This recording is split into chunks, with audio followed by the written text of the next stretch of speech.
Good morning. Thank you to everybody who's joining us for this session on Booked on STEM, Infusing STEM with Literacy. I'm Stephanie Sunshine, and you're going to be hearing from Eva, Lisa, and John in a little bit. But to go over some housekeeping first, make sure that you utilize our chat box and communicate, ask questions, give ideas. Make sure to like and subscribe to everything that we're doing and the videos. And then also the moderators are the ones that you see that have wrenches near their names. Don't forget about all the other things that are coming up throughout the day today after this session. And then also, we want to thank everybody on the EdTech team and everybody that has contributed to making the tech conference today. So, John, here you go. All right. Thank you, Stephanie. I appreciate that. So let's talk about Booked on STEM.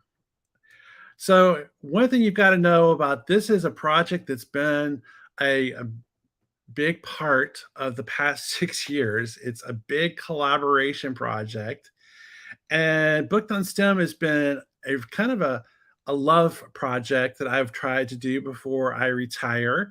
And so these are some of the people that have worked on it. There are a lot more people that have worked on this over the years, but let's talk about Booked on STEM. What is Booked on STEM? Well, it's a collaboration through the School District of Palm Beach County's departments of Ed Tech, Library Media Services, and K-12 Curriculum STEM.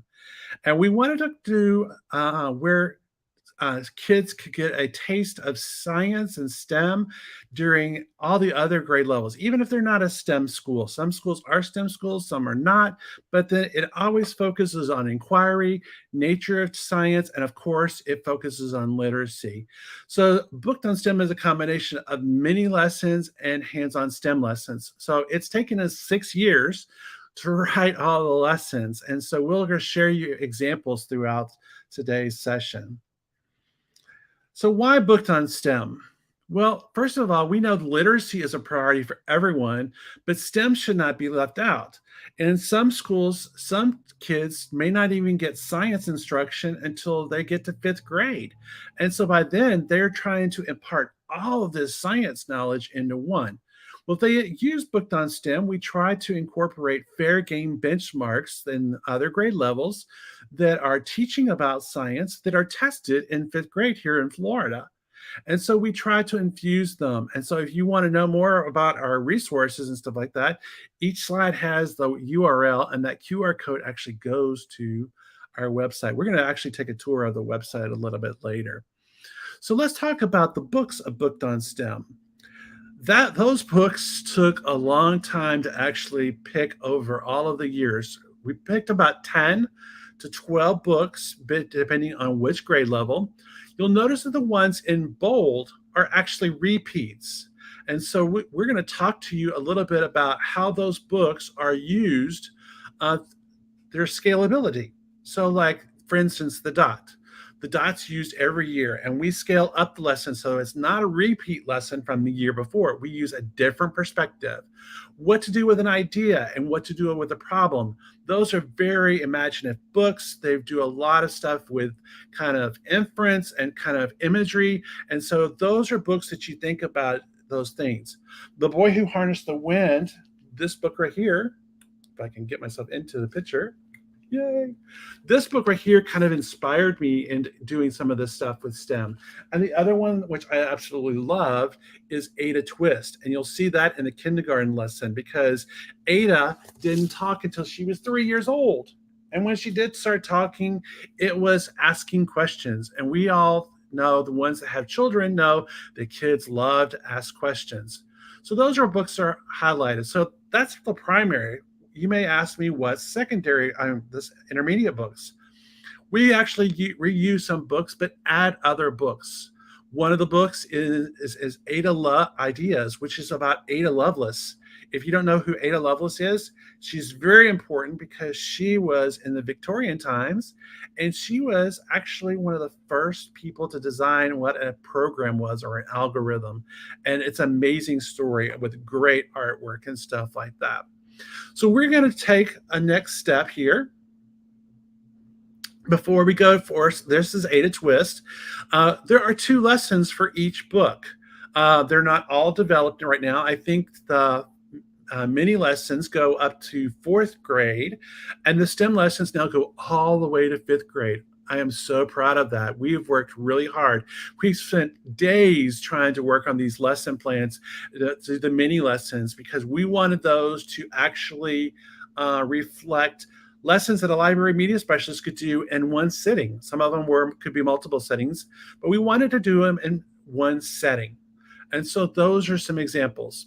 So now we're going to actually hear from Dr. Eva Cwynar from our STEM team. She has been a collaboration with us from the very beginning and writing some of those lessons. And so she and I are going to have a conversation about what went into the STEM lessons. Dr. Cwynar, why don't you take it away? Thanks so much, Sean. So hi, everyone. My name is Eva Cwynar. I work in the Department of Teaching and Learning and Curriculum, and I am delighted to be able to spend some time here with you today talking to you a little bit about the STEM lessons that are here in Booked on STEM. So what you'll see on our pictures are just a little bit of what went into the creation of this process. When we started writing these lessons a couple of years back, we really wanted to make sure that we're intentional about the ways that we infused STEM and the facets of STEM in with literacy. We know that building students' foundational skills is a huge component of learning. And so when we built these lessons, we wanted to make sure that we had a foundation that's strong in literacy and in literature and in reading and writing. And then we supported that with the science, the math, the social studies, the arts, and just looked for really creative and ingenious ways to be able to infuse all of that together in one STEM lesson. No matter which grade level you're looking at, you're going to notice that there are elements of the design process throughout. And it looks different from every single lesson because it's really tailor-made to the book that we're looking at. So that might look like an engineering build where they're actually building something, constructing something, doing something hands-on. That engineering might look like computer science and coding, where they're developing block-based coding language to be able to bring technology to life. What was really important to us when we were doing this work is that these were classroom tested materials. We spent a lot of time talking to teachers in a variety of different formats to be able to get teachers really immersed in the work, getting their hands on the materials and getting comfortable and trying them out with students. Awesome. So here is one of the lessons that are in our Booked on STEM sequence. So this one starts with the book Beep Beep Go to Sleep. And in this particular lesson, what's that? I love this book. It is a great book. In this particular lesson, the students get to use Ozobots, and they're basically retelling the story using a robot. They get to color code the sequence of the book. You follow the journey of the boy and his robots as they prepare for their bedtime routine. And then you kind of just recreate the entire story using robots and technology. And there are some great extension opportunities where you actually get to construct some hands-on experiences and build a model to be able to tell a little bit more about the story from the student's unique perspective. And this is a great book because this is a first grade book. So they're using colored markers instead of coding blocks to actually code their Ozobots. So that's a really cool story. All right. You ready for the next one? I am. So What to Do with a Problem is one of those books that John told you about that is our core 4 books that are present in every single grade. This one is just a really great way for kids to be able to look at a problem that they might see and solve it with their own solution. So in this particular grade level, the students are looking at weather. And so they get to use Lego We Do devices to be able to build a device that's going to combat the severe weather that they're learning about in our science standards. It's a really great way of reinforcing the fair game benchmarks that you'll get assessed in 5th grade and just keep that learning going. And it also kind of supports some of the earlier grade levels, talking about animals and habitats and their impact. So as John mentioned before, we really want to make sure that we help and support science learning in any way we can. And this one, we mentioned the Lego We Do, which are no longer made. They actually now are called Spike Essentials, and they still can be used the same way, but some of you may still have Lego We Do's that you can use that. So this is a great opportunity to up your game and your robotics, or just keep it the same. Oh, and this one was definitely one of my favorite books. This is another one of those core fours that we progress through the K-5. And you hear the story of a young boy who grew up in a very, very simple little town in Africa, and his vision for what could be, and trying to bring light and power to his village. And so one of the things that we did was we looked at the components of building a windmill and looking at energy and harnessing that energy and taking that all the way through from K to 5. So in kindergarten, they build like a paper windmill out of just recyclable materials, things laying around the house or things laying around the classroom. And then they just use that to be able to see how things work. As the students progress through the K-5 continuum, the builds and the windmills that they're creating and the energy that's being taught through the transformations in the windmill process gets a little bit deeper and deeper. So by the time that they are getting to 5th grade and doing the same book, they're actually using little bits to construct circuits to like actually power their windmill that they're creating. So as we go through the K-5 continuum, it gets deeper and more intricate as to how they look and learn about energy transformations. They look about the story of the windmill itself, and then using that technology as they get older. Yeah, this is such an inspirational book. I love this book. It kind of inspired me to get into STEM about 10 years ago because, like, it's a true story. This is actually a picture book based on a middle school book, and it's really an amazing story of how this boy brought electricity and helped save his village. It's an amazing story. All right. So we want to talk about classroom use because we want to make sure that these were all tested before we went into the classroom. So we spent a lot of time testing. I think we've spent like 5 or 6 years writing these lesson plans, and it's been a very arduous but yet very rewarding process. Absolutely. So you'll see a couple of pictures down below of just that implementation happening in classrooms. So you'll see the creations that the students have made. The most magnificent thing was talking about instruments. So they make their own instruments that make sound and talk about sounds and energy. And the boy who harnessed the wind, I believe that's actually the 1st grade lesson from the slide that we just saw. And they're actually using winds, like you blow on a pinwheel, and it actually raises a little bucket so you can see how energy transforms from wind to motion. And then you'll see a little bit more about our Beep Beep Go to Sleep and what that looks like with our Ozobots. And then what to do with the box is just a really creative and ingenious way for kids to think about and really just practice dreaming big. So if you can think it, you can make it. And that's what to do with the box is all about. Yeah, these are great examples. What to do with the box is a wonderful story to use their imagination. Thank you, Eva, for joining us and sharing with us. We really appreciate your time. And we're going to actually switch over to talk to Lisa, who's going to talk about more ways of doing this in the mini lessons. So thank you for sharing with us. My pleasure. Dr. Cwynar, why don't you take it away? Thanks so much.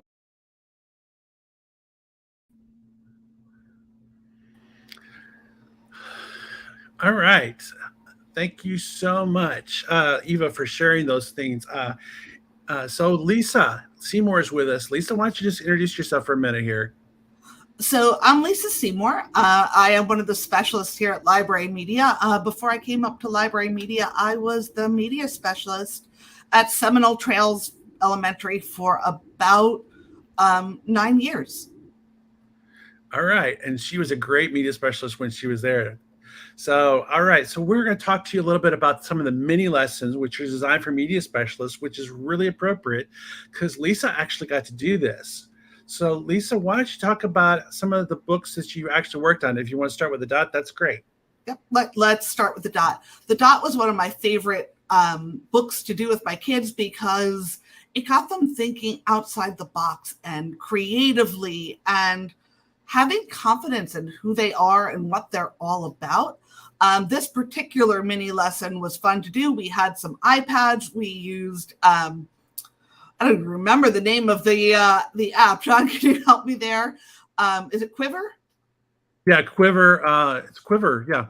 It was Quiver, and we created augmented reality dots.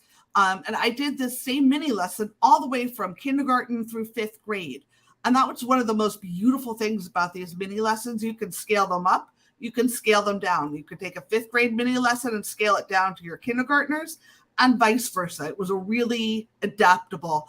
And the mini lessons were designed to be used in a 30-minute session. So Yeah, that makes it really accessible to all of our kids. Yeah, we know that libraries, media specialists only have maybe 15 minutes sometimes if they check out books, maybe 30 minutes. You know, I remember the good old days when I taught music and I had a 45-minute period. So it's changed a lot in over the years.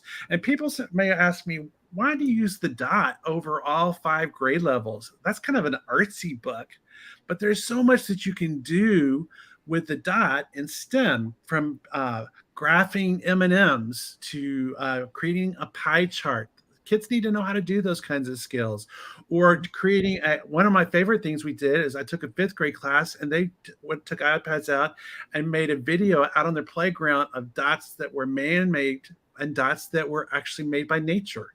And they had to look around, which they were all looking on this level. They had to look up, they had to look down, and I had to point some out. So that's one reason why we use books like the dot. So that's a great way of doing things. All right, so here's another good example. And Lisa, these are your kids talking about The Boy Who Harnessed the Wind. Absolutely. This is The Boy Who Harnessed the Wind. Now they're doing the STEM lesson. I had sort of a unique fine arts rotation where I would have them for 30 minutes a day, but I had them for 5 days in a row. So we could do the full STEM lesson. We always did the mini lesson first day, and then the following days we would do the STEM lesson. And this is the kindergarten lesson, but these are my 1st grade students. So we scaled it up a little bit for them, but they had so much fun reading this book, learning about William Kamkwamba. They were stunned to know that it was a real story. They're used to picture books being made up. They had so much fun making the windmills and then being able to see the windmill go around, because the way this is constructed, they can move the windmill. The project you saw where Dr. Cwynar was talking, I used that all the way up to 5th grade, right? The windmill where you blow on it, the pinwheel where you blow on it and lifting up the pennies. But I would expand on the lesson by showing William Kamkwamba's TED Talk about how he thought and used his resources. And the beautiful thing about these lessons is that you don't have to use all the technology. You can use just things found around the house. So it doesn't cost a lot of money to do these great STEM lessons. Yeah, that was the other thing. We wanted to make sure the materials were accessible because, like, if you were to do a lot of STEM activities, STEM materials can get kind of expensive. And yeah, the robots are expensive a little bit, but Ozobots are less than what you can imagine compared to, and there's other technologies that are even lesser than the Ozobots. So there's lots of different things that you could evolve this to. So let's move on to beep, beep, go to sleep. And I love doing this because I did this with a training one time and I scared everybody in the room because I went beep, beep, and everything like that freaked everyone out. This was one of my favorite lessons to do. I was blessed in that I had written a couple of grants and I received Ozobots. I also have some Sphero robots. So what you can see here is that I've got my younger students using the Ozobots and coding with markers. And my older students created a map and they had to program the Sphero robot through the map on the floor. And, I see lots of things in the comments, I want Ozabots. Reach out to the Education Foundation. When those grants come about, they want to give teachers money. It's a great way to get technology for your library and your classroom. Yep, and make sure that you tie it back into the literacy aspect, because that's a great way of showing your resources that you are funding what you really need it for, which is getting kids to think creatively, organically, computational thinking and computational skills, and reinforcing literacy, because this activity is reinforcing the sequence of the story. Right? 100%. These kids can retell the story front and back. And they have so much fun doing it. It's just a blast to be able to do these lessons. All right. So we're going to move on. These are some examples of some of the other books that are in Booked on STEM. Lisa, what are some of your favorites? One of my favorites was the Rosie Revere Engineer. And I scaled that one all the way up. And, as older kids created crazy inventions like she did in the book, and I would give them all kinds of stuff that I got at Resource Depot. But with my littles and my autistic students, we had a large ASD unit. We would do the Rosie copters, and we could talk about all of the different science concepts that went along with that. So it's so scalable to be able to use with every student, so that every student can get these standards and be a part of these amazing lessons. So that was another favorite of mine. Yeah, I have two examples of some of my favorites out there now in Ben, which is really cool because it's a compare and contrast version of what Ben created and what his inventions look like today. And I also love the Leo because, Leonardo da Vinci was an amazing artist, but he was also a fascinating scientist. He took such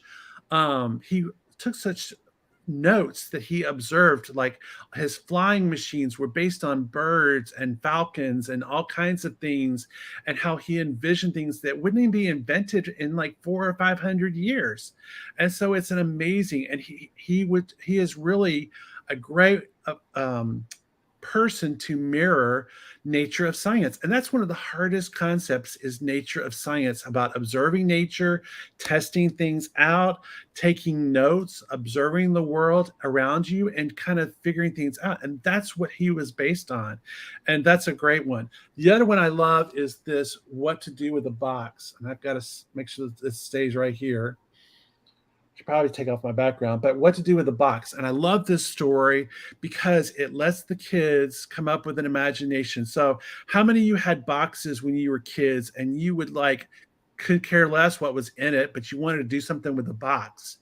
And I thought it was kind of cool because, I remember when I was in 4th grade, I took a box and I took an empty ice cream drum from Baskin Robbins, and I made myself into a robot for Halloween when I was in 4th grade. And I'd go around and beep, beep, beep, beep. And I tried to be like R2-D2 and stuff like that. And so those are some things. There's some great tools out there called Make-A-Do, which are really inexpensive. And you could take boxes and create things out of those boxes. I was just going to say that. We've done that. And it was so much fun to see what they created out of pieces of boxes. And you're right, John, those are really accessible price-wise. Yeah, I mean, it's amazing. You could buy a bunch of screws, a little wrench, and a little not knife. It was a little saw that was child friendly. It's not dangerous, but for about $30, and it was great. I had a bunch of them, and what was also cool is you could 3D print, if you had a 3D printer, some hinges and other tools to make yourself into a little clubhouse or a little birdhouse. I also love this book called Flowers Are Calling. I love the artwork in this one because it was a really good book. And another one called The Acorn, which I don't have with me, but I love The Acorn because it was a great sequence book. So those are some good examples of some of the books that we have in Booked on STEM.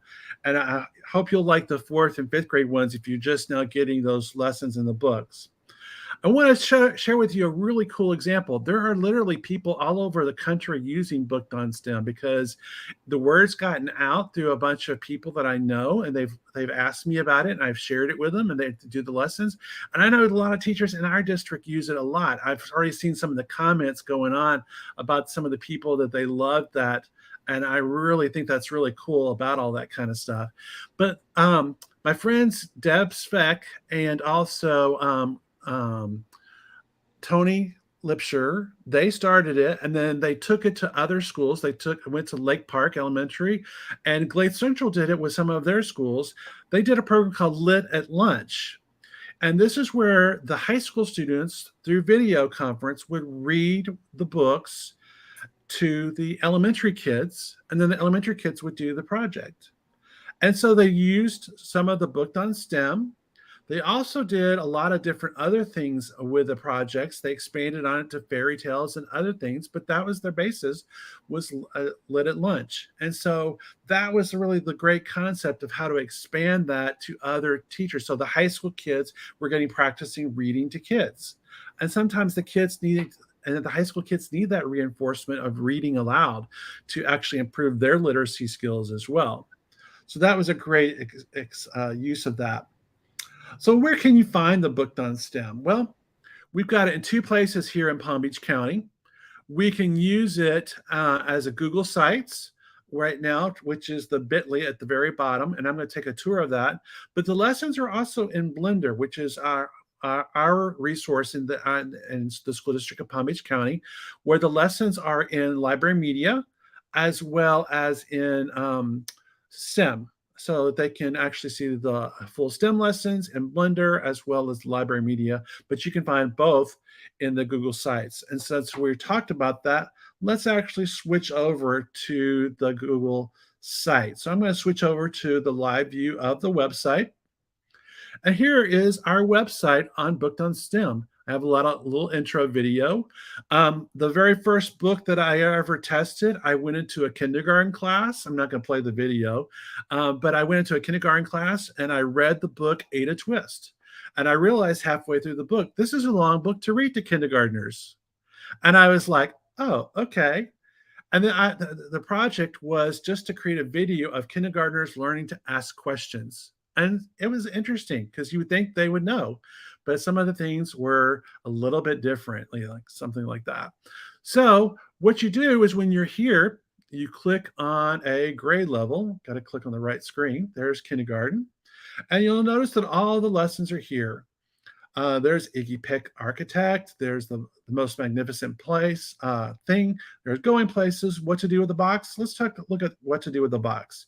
And here's a PDF of the lesson plan. Here is the lesson plan for the STEM lesson. So you'll notice that they're all there. One of the things we wanted to make sure that when you did the lesson plans, that you had all of the resources. So we linked all the resources on the right-hand side. If we did anything on the web, we wanted to make sure that we linked those resources so you didn't have to go hunting for them. We have all of those lessons all the way down. When you get to 5th grade, it looks like nothing's there. But guess what? They are there. And so they're all there except for Rivers of Sunlight. That's the only book that's not there, but that will be there before Christmas.